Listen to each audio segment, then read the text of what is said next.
Alright, we're getting our first glimpses of the 2026 Porsche Turbo S.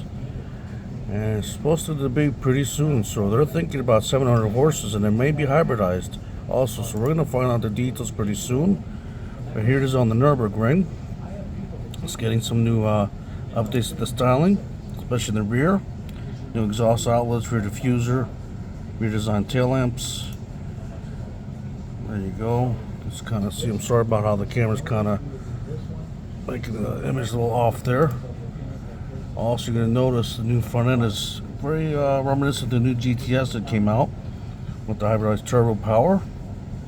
Not a big fan of the new gills, but supposedly it's very dynamics, and also the opening and shutting of the shutters.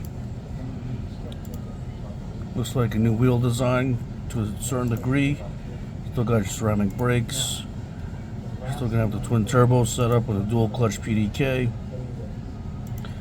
So this info should be coming out soon, since the car is pretty much undisguised completely for everyone to see. So pay attention very soon for the latest updates between this, and also an all-new GT2 RS is also in the works supposedly.